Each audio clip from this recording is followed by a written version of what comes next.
Génesis, mito, metáfora o historia, desentrañando el origen del universo. Primera parte. Todo comienza en la más absoluta oscuridad.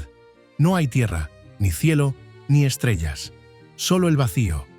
Un abismo insondable, infinito y eterno. Hasta que, de pronto, algo cambia. Un susurro en la nada, un temblor en lo imposible.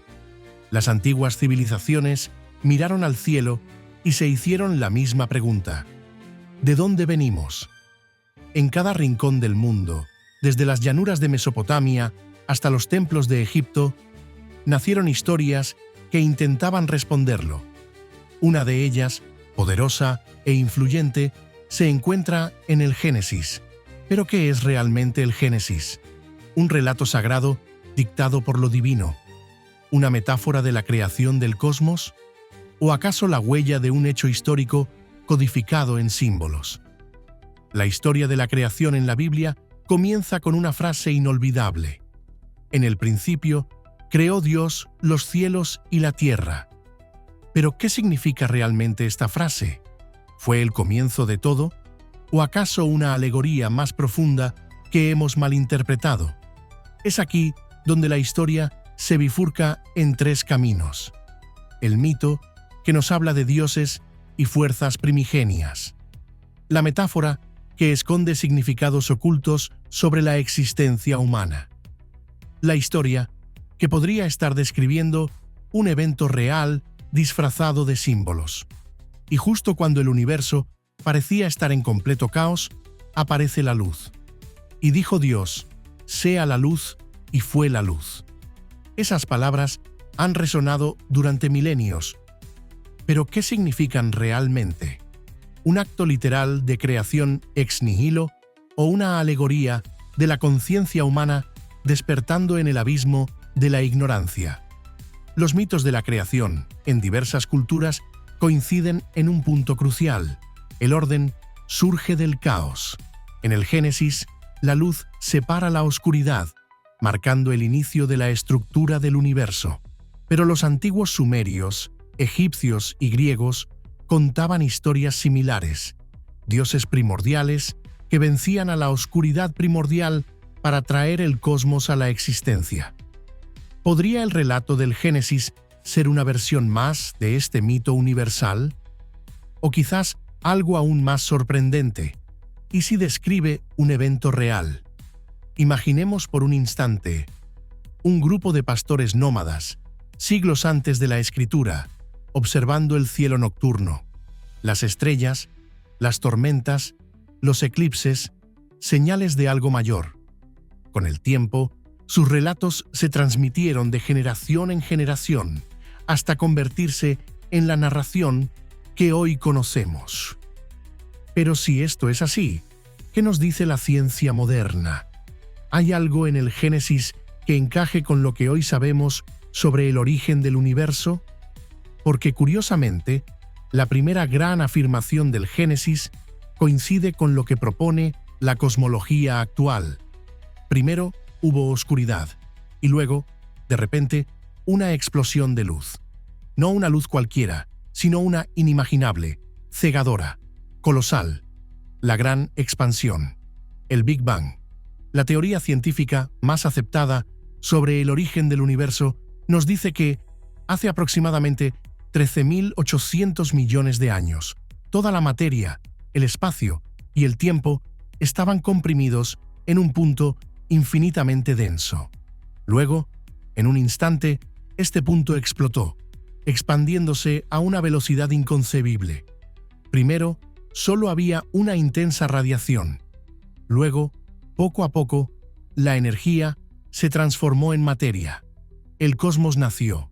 Lo curioso es que, si lo analizamos detenidamente, el Génesis y el Big Bang parecen describir eventos similares. Primero, la oscuridad y el vacío.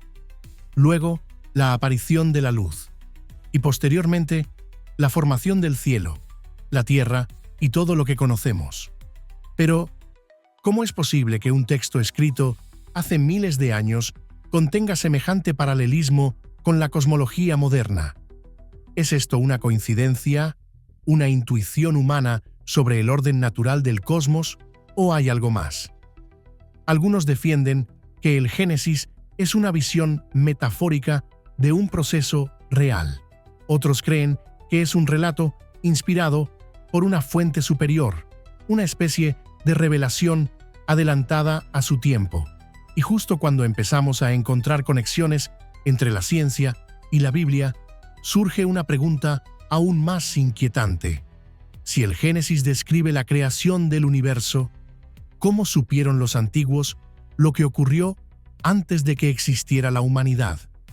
Es aquí donde entramos en el misterio más profundo de la narración. El misterio de la creación se hace más profundo. Si el Génesis es un relato inspirado, ¿quién o qué pudo haber transmitido ese conocimiento a los antiguos? Algunas tradiciones sostienen que fue revelado directamente por Dios. Otras teorías más especulativas sugieren que las primeras civilizaciones pudieron haber recibido este conocimiento de una fuente desconocida, ya sea a través de experiencias místicas, visiones o incluso influencias externas más allá de nuestra comprensión. Pero antes de sumergirnos en lo desconocido, observemos otro aspecto sorprendente del Génesis: el orden de los eventos de la creación. Primero, la luz. 2. Luego, la separación de las aguas y la expansión del cielo. Tercero, después, la aparición de la tierra firme y la vegetación. Cuarta, posteriormente, los astros en el firmamento. 5. Luego, la vida en el mar y las aves en el cielo. 6. Más tarde, los animales terrestres y finalmente, el ser humano.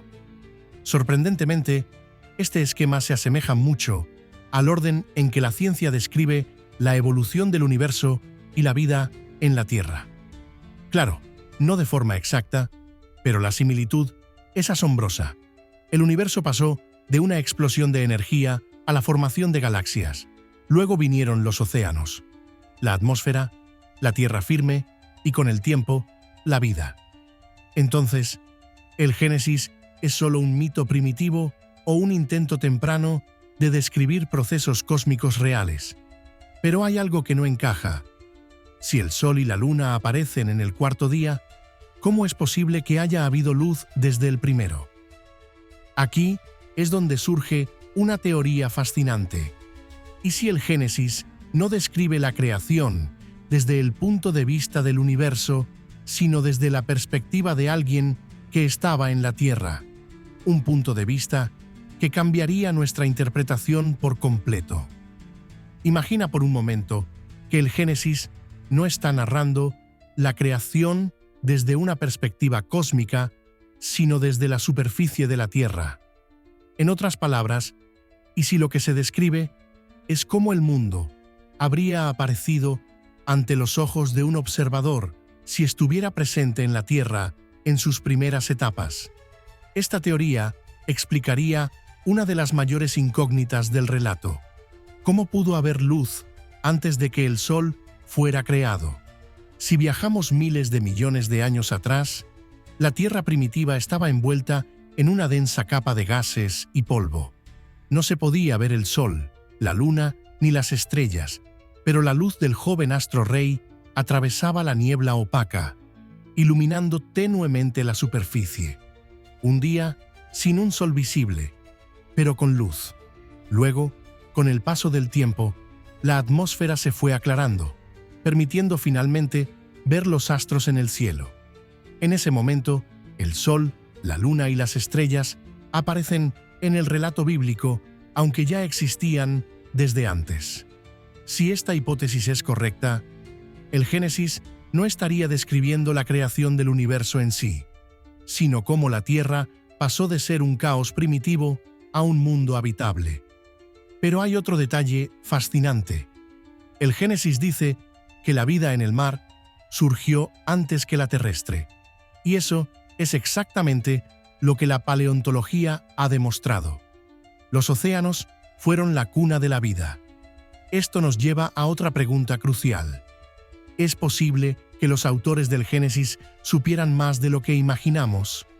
¿Cómo pudieron describir el proceso de la creación de una manera que, miles de años después, la ciencia terminaría validando en ciertos aspectos? Quizás aquí radique el verdadero misterio del Génesis, un texto que, lejos de ser simplemente un mito, parece contener verdades ocultas que apenas estamos comenzando a comprender. Pero entonces, llegamos a un punto aún más profundo. ¿Qué hay de la creación del ser humano? Y así, llegamos a la creación más enigmática de todas, el ser humano. Entonces, dijo Dios, hagamos al hombre a nuestra imagen, conforme a nuestra semejanza. Esta frase ha sido objeto de debate durante siglos. ¿Qué significa realmente ser creado a imagen y semejanza de Dios? ¿Se refiere a una apariencia física, a una consciencia superior o quizá a una capacidad única de raciocinio y creatividad? Desde el punto de vista científico, la evolución nos dice que el Homo sapiens es el resultado de millones de años de desarrollo biológico. Pero aquí surge un dilema. Si evolucionamos a partir de otras especies, ¿cómo encaja esto con el relato del Génesis? Algunos ven en la historia de Adán y Eva una metáfora de un momento clave en nuestra evolución, el despertar de la consciencia. Piensa en esto. En algún punto de la prehistoria, nuestros antepasados pasaron de ser simples animales a desarrollar pensamiento abstracto, lenguaje y conciencia del bien y del mal. Pasaron de vivir como el resto de las criaturas a preguntarse quiénes eran y de dónde venían. ¿Podría el aliento de vida que Dios insufla en el ser humano representar ese momento en que adquirimos la chispa de la razón? Otros han ido más lejos, sugiriendo que el Génesis podría estar describiendo una intervención externa en nuestra evolución. De hecho, algunas de las civilizaciones más antiguas, como los sumerios, hablaban de dioses creadores que modificaron a la humanidad. Pero aún hay un detalle clave. El Génesis dice que el hombre fue formado del polvo de la tierra. Y aquí la ciencia nos da otro dato impactante. Los elementos que componen nuestro cuerpo, carbono, oxígeno, nitrógeno, hierro, se forjaron en el corazón de las estrellas. Literalmente, somos polvo de estrellas. El Génesis, escrito hace milenios, y la astrofísica moderna parecen estar diciendo lo mismo, aunque de maneras distintas. Pero si el ser humano es especial dentro de la creación, ¿qué pasó después? ¿Fue el Edén un lugar real? ¿Existió un momento en que la humanidad cayó de un estado de inocencia? Aquí es donde la historia se torna aún más intrigante.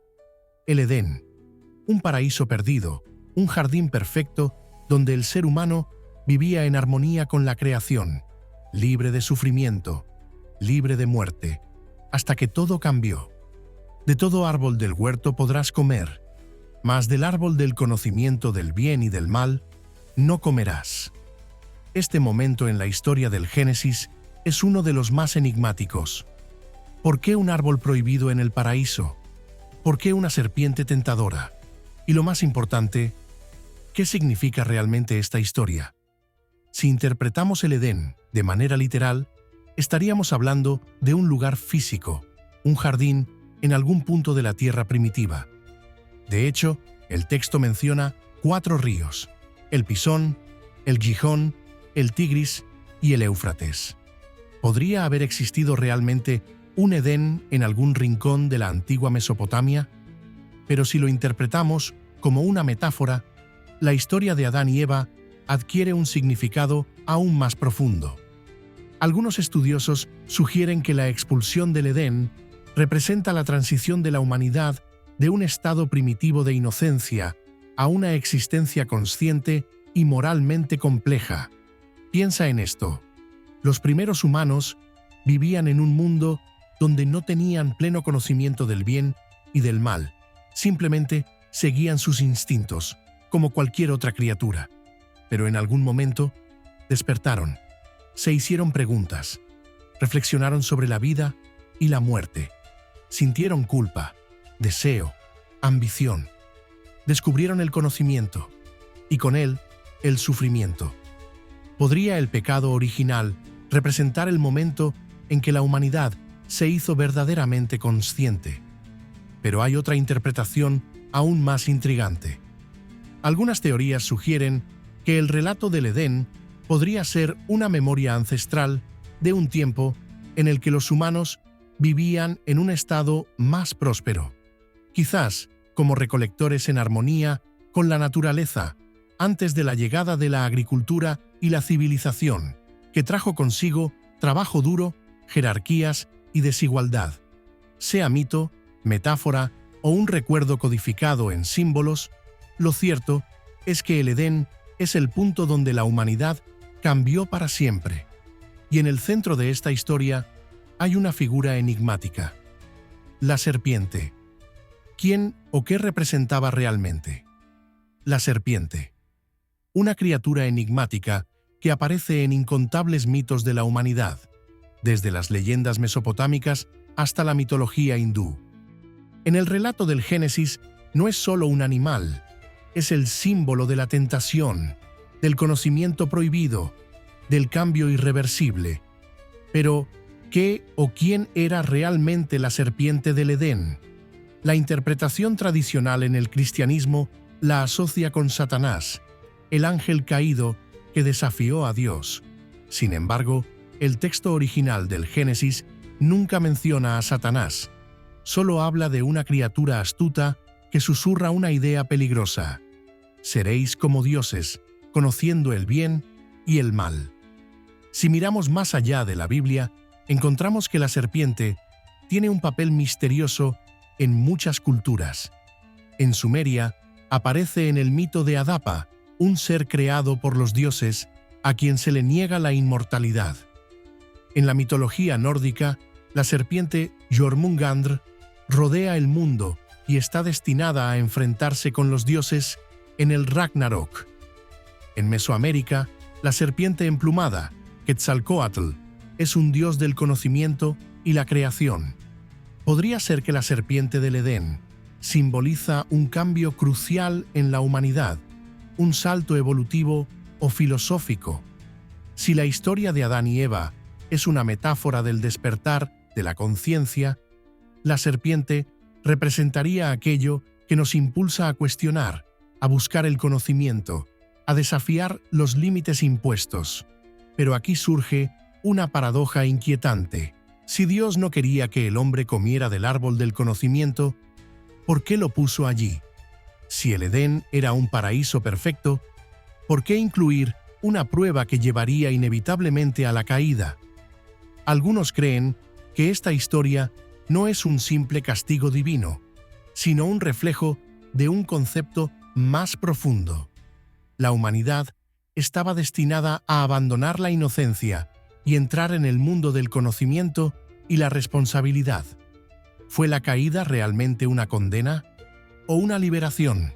Si Adán y Eva nunca hubieran comido del fruto, seguiríamos siendo seres inconscientes, atrapados en una existencia primitiva. Este enigma nos lleva a una de las preguntas más filosóficas del Génesis. ¿Era el Edén un paraíso o una prisión dorada? Si el Edén era un paraíso, ¿por qué estaba prohibido el conocimiento? Aquí surge una idea inquietante.